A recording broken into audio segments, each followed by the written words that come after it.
Praise the lord. ప్రభు అయిన యేసుక్రీస్తు నామంలో మీ అందరికీ మా హోసన్న మినిస్ట్రీస్ తరపున హృదయపూర్వకమైన వందనాలు తెలియపరుస్తున్నాను. ప్రభు మిమ్మల్ని దీవించి ఆశీర్వదించునుగాక.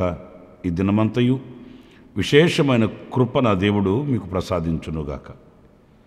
ప్రియులారా, పరిశుద్ధ గ్రంథంలో ఈ రోజున భక్తుడైన యాకోబు రాసిన పత్రిక 4వ అధ్యాయం 10వ వాక్యాన్ని నేను చదువుతాను. ప్రభు దృష్టికి మిమ్మును మీరు తగ్గించుకొనుడి, అప్పుడు ఆయన మిమ్మును హెచ్చించును.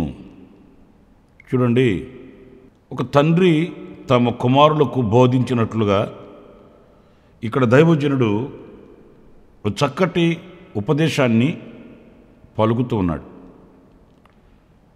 ప్రభు దృష్టికి మిమ్మల్ని మీరు తగ్గించుకోండి అంటే ప్రభు దృష్టికి తమను తాము ప్రత్యక్షపరుచుకొని తన సామర్థ్యతను, తనలో ఉన్న జ్ఞానాన్ని, తనలో ఉన్న శక్తిని ప్రదర్శించడానికి ఈరోజు మనిషి పరుగులు తీస్తున్నాడు. అందుకే అన్నింటిలో ఓటమి, కన్నీళ్ళు, ఆవేదనలు మిగులుతూ ఉన్నాయి. కార్యాలు సఫలం కాక విఫలమై ఒంటరిగా మిగిలిపోతున్నాడు. ఎందుకంటే దేవుని శక్తి లేనిదే నరుని శక్తి దేనికి ఉపయోగపడదండి. అందుకే కీర్తనకారుడు చెప్తాడు, నా దేవుని సహాయము వలన నేను ప్రాకారాలు దాటుదును. దేవుని సహాయం లేకుండా మనం ఏం చేయగలుగుతాం? సమస్తము ఆయన స్వాధీనంలో ఉన్నాయి. మరి ఆయన స్వాధీనంలో ఉన్న వాటిల్ని మనం శాసిస్తే కార్యాలు జరుగుతాయండి. ఆయన ఆజ్ఞ ఇస్తే కార్యాలు జరుగుతాయి, కానీ ఆయన సమ్మతిస్తే గొప్ప కార్యాలు మనం చూడగలుగుతాం. కానీ ఆయన స్వాధీనంలో ఉన్న వాటిని మనం శాసించి జయము కలుగునుగాక, ఆశీర్వాదం కలుగునుగాక అని మనం శాసిస్తే ఆ మాటకి ఎంత విలువ ఉంటుంది? గనుక మొదట మనం ఆయనకి విధేయులమై లోబడడం నేర్చుకుంటే ఆయన మనల్ని హెచ్చిస్తాడంట. మన దేవుడు ఎవరు అనంటే మనల్ని కృంగదీసి అణగదొరక్కి నువ్వు పనికిరాని వాడివి, ఏమీ చేయలేవు, ఏమి చేతగాదు, గనుక నువ్వు మౌనంగా ఉండు అని అలాగా ఆయన మనల్ని కృంగదీసే దేవుడు కాదండి. ఏ పనినైనా మనం ఆయనకి విధేయులమై ఆయన నామము పేరట మనం పూనుకుంటే మనకు జయమే కలుగుతుంది. గొలియాతు దావీదును చూసి, నేనేమన్నా కుక్కనంటరా, కర్ర పట్టుకొని వస్తున్నావు అట్లా అంటే దావీదు ఏమన్నాడు తెలుసండి? జీవము కలిగిన దేవుని పేరట, ఆయన పేరట వస్తున్నాను నేను, లేకపోతే నిన్ను ఎదుర్కొనుటకు నేను ఎంతటి వాడిని? ఆ మాటలో చాలా ఆంతర్యం ఉందండి. నిన్ను ఎదుర్కొనుటకు నా శక్తి ఏ పాటిదండి? నీవెంత, నేనెంత? నీ ఎదుట నేను చిన్న పిల్లవాడిని కదా. కానీ ఎందుకు ఎదుర్కొంటున్నాను అనంటే నా శక్తితో నేను రావట్లేదు. నేను జీవము కలిగిన దేవుని పేరట, యెహోవా పేరట నేను వస్తున్నాను అని ఆయన నామము పేరట వెళ్ళాడు. అంతేగాని నా వీరత్వం చూడు, నా శూరత్వం చూడు, నా శక్తి చూడు, నా బలాన్ని చూడు, నేనంతా నేనింత అని తనను తాను ప్రత్యక్షపరుచుకోలేదు. నా దేవుడు నాకు జయమిచ్చాడు. గతంలో ఆయన నన్ను విడుదల ప్రసాదించాడు. గతంలో ఎన్నో అద్భుతాలు ఆయన చేశాడు నా పట్ల, ఇప్పుడు కూడా చేస్తాడు. అందుచేత నేను వెళ్తాను గొలియాతు మీదకి అని సౌలుతో దృఢంగా చెప్పాడండి. చెప్పడం మాత్రమే కాదు, చేసి చూపించాడు. తాను వెళ్ళిన ఆ యొక్క పోరాటంలో ఒక గొప్ప ఘన విజయం కలిగింది. పెద్ద పెద్ద శూరులు, వీరులు మౌనంగా కూర్చొని ఉన్నారు అక్కడ. కానీ దేవుని పేరట వెళ్ళిన వాడు జయాన్ని పొందుకున్నాడు. ప్రియమైన దేవుని బిడ్డలారా, ఆయన మనల్ని హెచ్చిస్తాడు. ఆయన మనల్ని హెచ్చించున్నట్లు మనం ఆయనకి లోబడి ఆయన దృష్టికి మనం తగ్గించుకోవాలి. తగ్గించుకోవాలంటే మనం ప్రతిదీ కూడా ఆయనకు అప్పగించుకొని, ప్రభువా నా వలన కాదు, ఇది మీరు చేయాలి. ప్రభువా నా చేత కాదు, మీరు రావాలి. ప్రభువా నా వల్ల కాదు, మీరు నిలవాలి. మీ వలన అవుతుంది, మీ సహాయము వలన నేను చేయగలుగుతాను అనే విధేయతతో కూడిన మాట మన గుండెల్లో నుంచి రావాలండి, పెదాల నుంచి కాదు. ఏదో నామకావాస్తిక పలకాలని మాట్లాడాలని కాదు, హృదయ అంతర్భాగంలో నుంచి రావాలి. నేను రిక్తుడను, నేను చచ్చిన కుక్క వంటి వాడను కదా, మిన్నల్లి వంటి వాడను. ఎవరి నోట వచ్చే ఈ మాటలు? శూరుని నోట వచ్చేయండి. సింహాన్ని చీల్చగలిగిన, ఎలుగుబంటిని చీల్చగలిగిన, గొలియాతుని చంపగలిగిన, ఫిలిస్తీన్లను తరిమి తరిమి కొట్టిన దావీదున్నాడే, అతని నోట వచ్చిన మాటలు ఇవి. చచ్చిన కుక్క వంటి వాడను, మిన్నల్లి వంటి వాడను, అల్పుడను. ఎందుకంటే అవి ఏవి నా శక్తి వలన జరిగినవి కావు, నా దేవుడు నా వలన జరిగించాయి అన్న మాట, ఆ భావన ఆయన అంతరంగంలో ఉంది. కనుక ఆ అంతరంగంలో నుంచి వచ్చిన ఆ మాట దేవుడు చూచాడు, ఆయన అంతరంగాన్ని గుర్తించాడు. దేవుడు గొప్ప కార్యములో తన ద్వారా చేయించి దావీదుని హెచ్చించిన అనుభవాల్ని మన పరిశుద్ధ గ్రంథంలో చూస్తాం. మరి ఈ రోజున ఏ విషయాల్లో, ఏ పరిస్థితుల్లోనైనా మనం ఆయన ఎదుట, ఆయన దృష్టికి మనల్ని మనం తగ్గించుకుంటున్నామా, హెచ్చించుకుంటున్నామా అనేది ఒక ప్రశ్న. అయితే మనల్ని మనం ఆయన దృష్టికి తగ్గించుకున్న వారమే అయితే, చూడండి, దినవృత్తాంతాల 2వ గ్రంథం 7వ అధ్యాయం 14వ వాక్యంలో మనం చదివితే అక్కడ ఏముందంటే, నా పేరు పెట్టబడిన నా జనులు తమ్మును తాము తగ్గించుకొని ప్రార్థన చేసి నన్ను వెదకి తమ చెడు మార్గమును విడిచిన ఎడల ఆకాశము నుండి నేను వారి ప్రార్థనను విని వారి పాపములు క్షమించి వారి దేశమును స్వస్థపరచుదును. ఎన్ని ఆశీర్వాదకరమైన అనుభవాలు చూడండి.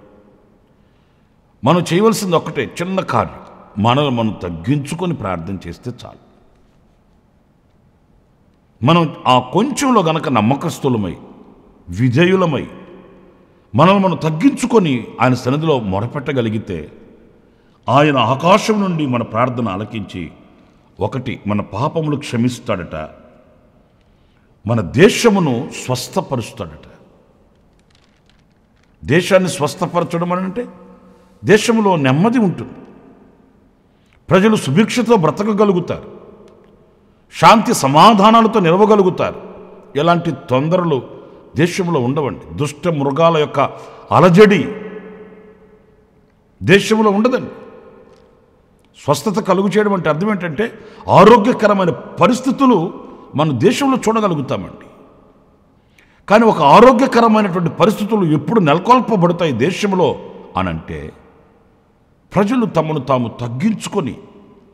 ఈ రోజున ప్రజల మధ్య ఈ వినయము, విధేయత, తగ్గింపు మనం చూడలేకపోతున్నామండి. అసలు దేవుడే లేడని తిరగబడుతున్న ప్రజలు ఉన్నారండి. దేవుడు ఎక్కడున్నాడండి, దేవుడిని చూపించు అనే స్థితికి అహంకారపు మత్తుతో మనిషి దిగి వచ్చేసాడు. అందుకే ఈ రోజున పరిస్థితులు మారిపోతున్నాయి. మనం అనుకోవచ్చు, ఏంటి పరిస్థితులు అలాగా మారిపోతున్నాయని. కానీ అది కాదు మనం అనుకోవాల్సింది. ఏంటి మనుషులు ఇలా మారిపోతున్నారేంటి, ఈ అహంకారం ఏంటి, ఈ గర్వం ఏంటి, ఈ గర్వాంధురైనటువంటి మనిషి హృదయంలో కలుగుతున్న ఆలోచనలేంటి, ఇవి మనం ఆలోచించి మనల్ని మనం తగ్గించుకోవాలండి.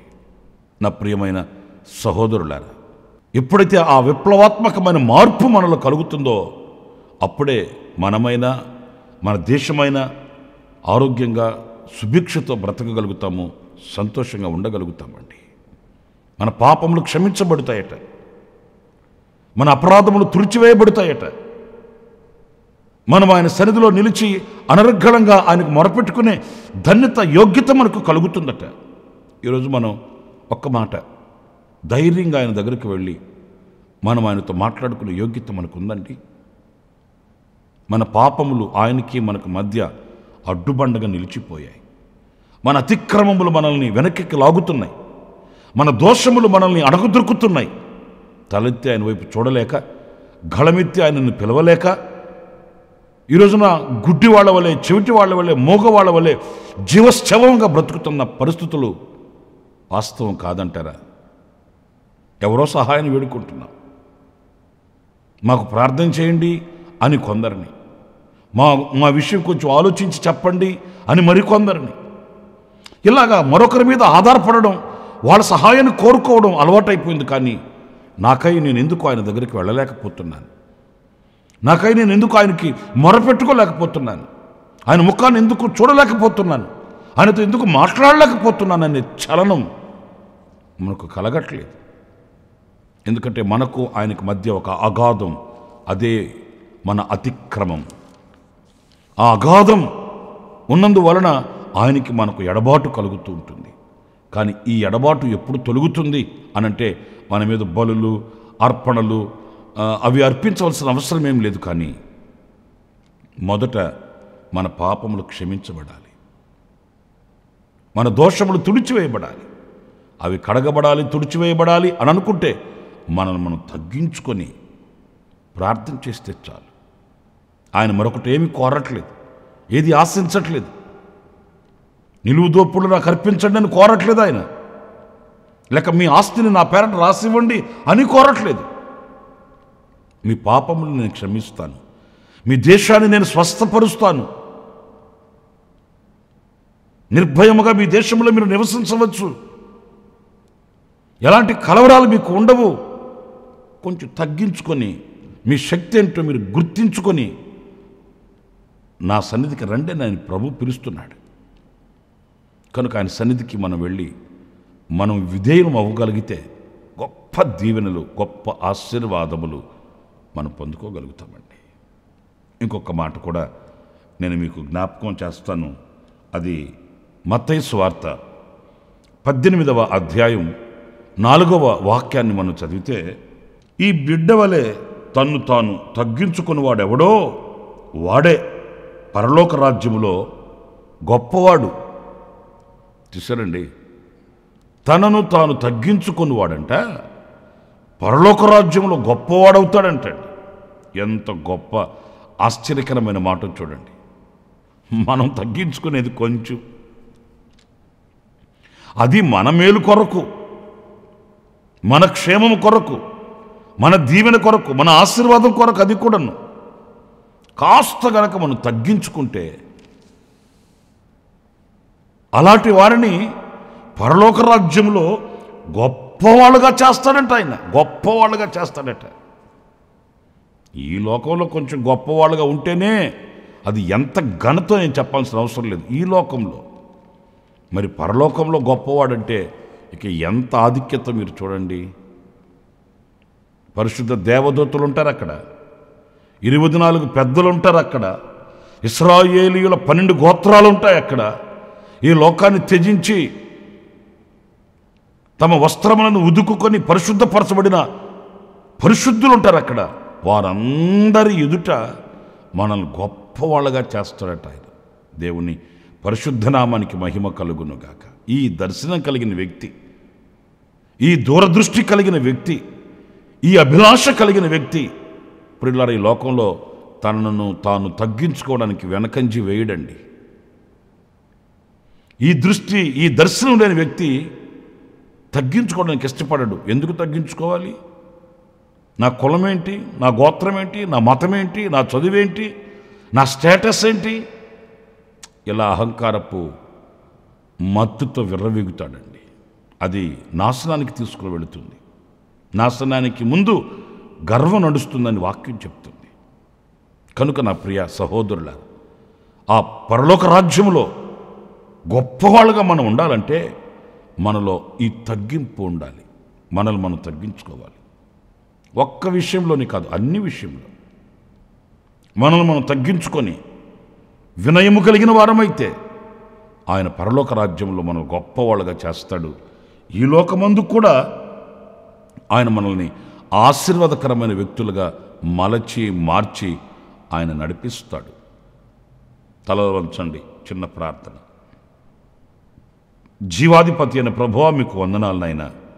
ఆనాడు భక్తుడైన యాకోబు పలికినట్లు మీ దృష్టికి మమ్మల్ని మేము తగ్గించుకున్న వారమైతే మీరు మమ్మల్ని హెచ్చిస్తారని దైవజనుడు పలికిన మాటని ఈ పూట మేము ధ్యానించుకుంటూ వచ్చాము.